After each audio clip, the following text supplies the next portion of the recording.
আজকের প্রেস ক্লাবের সামনে আসার কারণ হচ্ছে আমরা মিডওয়াইফদের ন্যায্য দাবি নিয়ে মানববন্ধনে এসেছি এবং মানববন্ধনে আমরা দুটো দাবি রেখেছি এবং মূলত দুটো এবং পারিপার্শ্বিক আরো বিভিন্ন বিষয় নিয়ে আমরা আজকে মানববন্ধনে হাজির হয়েছি।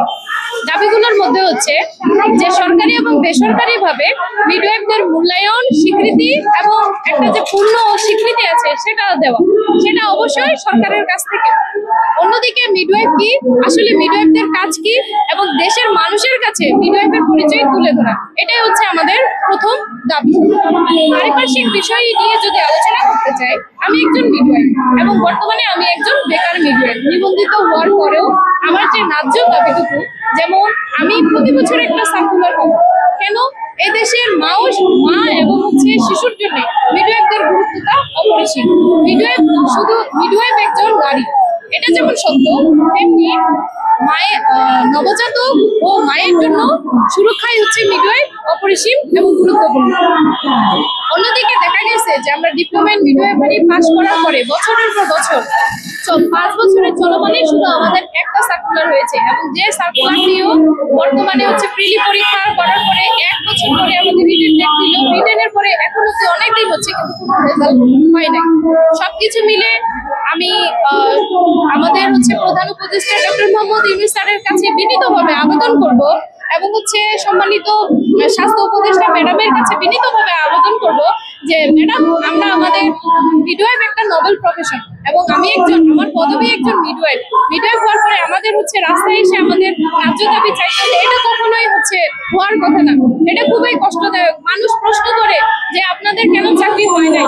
বিভিন্ন ডিপার্টমেন্টে, বিভিন্ন অধিদপ্তরে, মন্ত্রণালয়ে বিভিন্নভাবে নিয়োগ চলমান আছে এবং নিয়োগটি সঠিক সময় সম্পূর্ণ করা হয়, কিন্তু মিডওয়াইফের কোনো নিয়োগে নেই।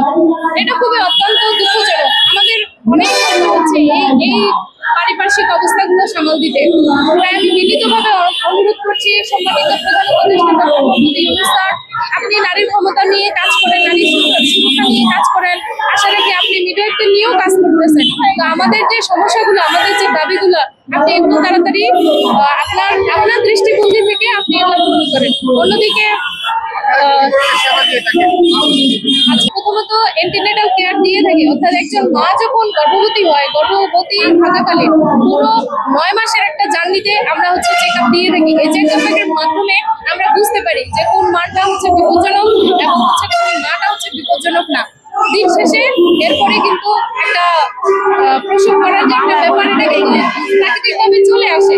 প্রাকৃতিকভাবে চলে আসার পরে সেই সময়টুকুকে যদি কোনো ভালো মানের কোনো কিছু থেকে থাকে, সেটা মিডওয়াইফ বড় বন্ধুর মাধ্যমে সে সময়টাতে একটা মায়ের যখন লেবার পেন উঠে, সেখানে সে মানসিকভাবে, তারপরে শারীরিকভাবে সব দিক থেকে সে থাকতে পারে না।